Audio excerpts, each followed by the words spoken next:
Last part में हमने देखा था कि मैक्स ने ब्लड क्लाउड मास्टर की वजह से उस बंदे को हरा के उस 9th लेयर में स्टार टावर की मदद से चला गया था, जिसके अंदर उन विंग्स का मेन पार्ट था। लेकिन उन विंग्स की स्पिरिट जाग गई थी, पर वो मैक्स को मास्टर बनाने से इनकार कर देती है, जिसका रीज़न वो स्पिरिट देती है कि तुम्हें मेरा मास्टर बनने के लिए हाई लेवल पर होना पड़ेगा।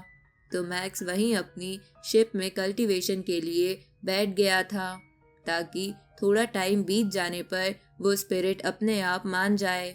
अब आगे तो इस पार्ट की शुरुआत में वो स्पिरिट एलेक्स से कहती है कि तुमने काफ़ी देर तक इंतज़ार कर लिया, अब मैं हार मानता हूँ। जो कंडीशन मैंने पहले रखी थी वो बहुत ज़्यादा हाई थी, इसलिए अब मैं तुम्हें अपना कोर देता हूँ, जिससे तुम खुद को मर्ज कर लो, जिसके बाद तुम मेरे मास्टर बन जाओगे। ये सुन के मैक्स कहता है कि अगर तुम मुझे अपना मास्टर बनाने के लिए तैयार हो तो मैं तुम्हारी इंजरी पक्का ठीक कर दूंगा और फ्यूचर में तुम मेरे ट्रम्प कार्ड बनोगे। तभी मैक्स के विंग्स की स्पिरिट उससे बोलती है कि ये तुम्हें झूठ बोल रहा है, जो कोर इसने तुम्हारी तरफ भेजी है उससे तुम मर्ज नहीं कर पाओगे, क्योंकि तुम्हारी पावर बहुत कम है। ये तुम्हें मारना चाहता है। ये जान के मैक्स अपने स्टार टावर को उसकी कोर से दूर कर लेता है। ये देखकर वो स्पिरिट कहती है कि तुम ये क्या करना चाहते हो। इस पे मैक्स कहता है कि तुम मेरी बॉडी से मर्ज होना चाहते हो, पर मैं पहले अपने क्लोन को भेजूंगा। अगर वो इसमें कामयाब हो गया तो मैं भी इसके साथ मर्ज हो जाऊंगा। अब मैक्स अपनी मौसा क्लैन वाली बॉडी को उस कोर की तरफ भेजता है, लेकिन वो कोर मैक्स के क्लोन को डिस्ट्रॉय कर देती है। तभी वो स्पिरिट गुस्से में बोलती है कि तुम कमीने ह्यूमन, तुम्हें क्या लगता है तुम मेरे मास्टर बनने लायक हो? सपने देखना छोड़ दो। ये सुन के मैक्स कहता है कि अच्छा हुआ तुमने प्रिटेंड करना बंद कर दिया और अपना असली चेहरा बाहर ले आए। अब मैक्स अपने विंग्स की स्पिरिट शिवू को वो कोर एनर्जी एब्जॉर्ब करने के लिए भेज देता है, तो शिवू वो एनर्जी एब्जॉर्ब करने लगता है। इधर मेन पार्ट की स्पिरिट कहती है कि ये इम्पॉसिबल है, तुमने अपने विंग्स की स्पिरिट को कैसे जगा दिया। अब वहाँ जितनी भी एनर्जी थी, शिवू उस पूरी एनर्जी को धीरे धीरे एब्जॉर्ब करने लगता है। ये देखकर मेन पार्ट की स्पिरिट उसे रुकने को कहती है, क्योंकि वो एनर्जी उसकी थी, पर शिवू नहीं रुक रहा था। ये देखकर उस स्पिरिट को गुस्सा आ रहा था, तो शिवू कहता है कि हम फंडामेंटली एक ही एंटिटी हैं, जो भी तुम्हारा है वो मेरा भी है। इसके बाद शिवू मैक्स से कहता है कि मेरी जितनी भी इंजरीज है वो धीरे धीरे हील हो रही है। इधर वो मेन पार्ट की स्पिरिट शिवू से कहती है कि मैं एक नया मास्टर ढूंढूंगा, जिसके साथ मिलके मैं तुम्हें ख़त्म कर दूंगा। पर शिवू को इस बात से कोई फ़र्क नहीं पड़ रहा था और वो एनर्जी एब्जॉर्ब करे जा रहा था। अब शिवू की सारी एनर्जी हील हो चुकी थी और वो अब अपनी पावर का 100% इस्तेमाल कर सकता था, लेकिन मैक्स 100% का इस्तेमाल अभी नहीं कर सकता था। तभी शिवू कुछ एनर्जी का पार्ट वापस निकाल देता है, क्योंकि उसे स्टोर करने की जगह उसके पास नहीं थी। अब शिवू वापस मैक्स से कनेक्ट हो जाता है।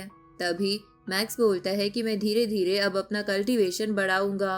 अब मैक्स वहाँ कल्टीवेशन करने बैठ जाता है और स्टार टावर की मदद से धीरे धीरे उस मेन स्पिरिट के पास जाने लगता है। अब पूरे 200 साल बीत गए थे, जिसके बाद मैक्स शिवू से पूछता है कि क्या अब मैं उस स्पिरिट का मास्टर बन सकता हूँ। इस पे शिवू मैक्स से कहता है कि इन सालों में आपकी एनर्जी बहुत ज़्यादा बढ़ी है और यूनिवर्स मास्टर के पीक लेवल पर पहुंच गई है, लेकिन उसे अपना मास्टर बनाने के लिए इनफ नहीं है। ये सुन के मैक्स उससे कहता है कि अगर ऐसा है तो अभी हम यहाँ से निकलते हैं और बाद में कभी वापस यहाँ आएंगे। अब मैक्स स्टार टावर को मोड़ के बाहर जाने लगता है, जहाँ जाते समय वो उस मेन स्पिरिट से कहता है कि जब मैं वापस आऊँगा तो तुम्हें ज़रूर अपना सर्वेंट बनाऊँगा। ये सुन के मेन स्पिरिट उससे गुस्से में कहती है कि तुम बस इसके सपने देखो। अब मैक्स 9th लेयर के बाहर आ जाता है, जहाँ उसे अपने ब्लड क्लाउड मास्टर वाला क्लोन दिखता है, जिसे वो निगरानी के लिए बाहर छोड़ के गया था। तभी मैक्स बोलता है कि शिवू के अंदर ट्रेमेंडस ट्रांसफॉर्मेशन हुई है। तभी मैक्स अपने नए विंग्स की पावर का इस्तेमाल करता है और बबाता मैक्स को बताती है कि तुम्हारे विंग्स अब 80 लाइट ईयर्स के रेडियस को कवर कर सकते हैं। तभी मैक्स बोलता है कि जिस जगह हम गए थे उसकी दूसरी डायरेक्शन में मुझे कुछ और चीज़ महसूस हो रही है, आखिर वो है क्या। अब मैक्स शिप को लेकर उस डायरेक्शन में बढ़ने लगता है जहां आगे उसका मौसा क्लैन वाला क्लोन था। तभी आगे पहुंचते ही उसे बहुत ज़्यादा गर्मी लगने लगती है क्योंकि चारों तरफ से आग ही आग थी। तभी आगे बढ़ने पर मैक्स की मौसा क्लैन वाली बॉडी एक दीवार को टच करती है जिस पे फायर थी। जहां ऐसा करते ही उसका हाथ उसे काटना पड़ जाता है क्योंकि उसे बहुत ज़्यादा हीट महसूस हो रही थी। ये देखकर मैक्स की मौसा क्लैन वाली बॉडी बोलती है कि मेरे पास पहले से यूनिवर्स वेनरेबल डिवाइन बॉडी है, पर फिर भी ये गर्मी मुझे ख़त्म कर सकती है। वो तो अच्छा हुआ मौसा क्लैन वाली बॉडी में बॉडी पार्ट्स फिर से रीजनरेट हो जाते हैं, वरना मेरा क्या होता। अब मैक्स फिर से आगे बढ़ने लगता है जहां आगे बढ़ते हुए वो बोलता है कि जिस केव के अंदर वो विंग्स थे उससे मैं काफ़ी ज़्यादा दूर आ चुका हूँ। वो केव इस पीक माउंटेन के एज पर थी, पर अब इतने लाइट ईयर्स ट्रैवल करने के बाद लगता है जैसे कि मैं उस माउंटेन के अंदर आ चुका हूँ। अब जो मौसा क्लैन वाली बॉडी स्टार टावर के आगे चल रही थी वो इतनी ज़्यादा हीट होने की वजह से डिस्ट्रॉय होके स्टार टावर के अंदर आ जाती है। अब मैक्स बोलता है कि बाहर का टेम्परेचर इतना ज़्यादा है कि यूनिवर्स मास्टर बड़े आराम से मर जाए, लेकिन स्टार टावर के अंदर टेम्परेचर बिल्कुल कंट्रोल में है। ये सच में एक सुप्रीम ट्रेजर है। अब मैक्स धीरे धीरे स्टार टावर की मदद से आगे बढ़ने लगता है जहाँ उसे एक केव दिखाई देती है। जहाँ केव के अंदर आने पर उसे आसपास बहुत ज़्यादा छोटे छोटे चावल के दाने जैसे स्पेसेस दिखते हैं, जिसे देखकर वो कहता है कि ये केव ही एक मिस्टीरियस यूनिवर्स की तरह है और हो सकता है कि ये जितने भी चावल के जितने स्पेसेस हैं उन सब का एरिया भी काफ़ी ज़्यादा बड़ा हो। तभी मैक्स को वहाँ एक पिलर दिखता है जहाँ पर कट के निशान थे, जिन्हें देखकर मैक्स कहता है कि ये नेचुरल मार्क्स नहीं लग रहे, ऐसा लग रहा है ये किसी एक्सट्रीमली पावरफुल एक्सपर्ट की निशानी है। तभी मैक्स और आगे जाने लगता है। तभी बबाता कहती है कि आगे का प्रेशर बहुत ज़्यादा है जो किसी यूनिवर्स मास्टर को आराम से मार सकता है, इसलिए हमें वापस जाना चाहिए। इस पे मैक्स कहता है कि जिसने भी ये मार्क्स छोड़े हैं वो कोई ऑर्डिनरी एक्सपर्ट तो नहीं रहा होगा, इसलिए हमें और तलाश करनी चाहिए। अब मैक्स उनमें से एक चावल के दाने जितने स्पेस में चला जाता है जो अंदर से बहुत ही बड़ा था। तो अंदर जाने के बाद बबाता कहती है कि यहाँ का टेम्परेचर तो बाहर की केव से बहुत कम है, यहाँ का टेम्परेचर तो बस ये ऑर्डिनरी सन के कोर जितना है।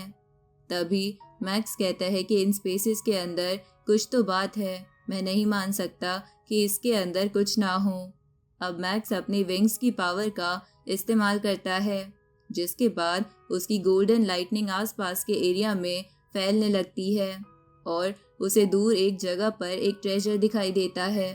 तो मैक्स अपनी मौसा क्लैन की बॉडी का इस्तेमाल करके उस जगह पर चला जाता है जहां उसे एक की और मैप दिखता है, जिसे देखकर मैक्स कहता है कि ये मैप तो उस किंग के मैप से भी ज़्यादा बड़ा है जिसके उसने टुकड़े कर दिए थे। तभी मैक्स को एक आवाज़ सुनाई देती है जो बताती है कि मेरा नाम ज़ाई फैंजी है। इस पे बबाता कहती है कि ये आवाज़ उसकी बची कुची डिवाइन पावर से आ रही है। तभी ज़ाई फैंजी कहता है कि मैं एक ट्रू गॉड हूँ जिसने 3 यूनिवर्स साइकिल देखी है और मैं एक और यूनिवर्स साइकिल को पार करके एटर्नल एग्जिस्टेंस बन सकता हूँ। ये सुन के मैक्स कहता है कि इसका क्या मतलब है कि रीइंकार्नेशन साइकिल की मदद से वो हमेशा एटर्नल एग्जिस्टेंस बन सकते हैं। जिसके बाद ज़ाई फैंजी कहता है कि मेरी इस जर्नी में लाइफ और डेथ अनप्रेडिक्टेड है, इसलिए मैं नहीं चाहता कि मैंने जितने भी ट्रेजर्स अभी तक कलेक्ट करे हैं वो मेरे मरने की वजह से वेस्ट हो जाए। इसलिए मैं जाने से पहले ये यूनिवर्स वेसल आइडेंटिफायर की और मैप छोड़ के जा रहा हूँ।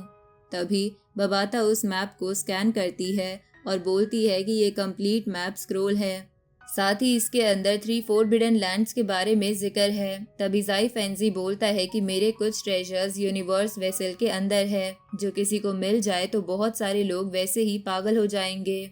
इसके बाद वो की अपने आप मैक्स के पास चली जाती है। तभी ज़ाई फैंजी कहता है कि ये की उस वेसल से कनेक्टेड है जिसके अंदर मेरी एंटायर लाइफ के ट्रेजर हैं और मैं होप करूँगा वो ट्रेजर किसी अच्छे हाथों में लगे और जो मैंने अल्टीमेट सीक्रेट टेक्निक बनाई थी उसे कोई सीखे। अब ज़ाई फैंजी की स्पिरिट फॉर्म ख़त्म हो जाती है तभी बबाता मैक्स से कहती है कि इसने ये मैप और ये की देकर बहुत ज़्यादा काम मुश्किल कर दिया, इससे तो बढ़िया ये हमें ट्रेजर ही दे देता।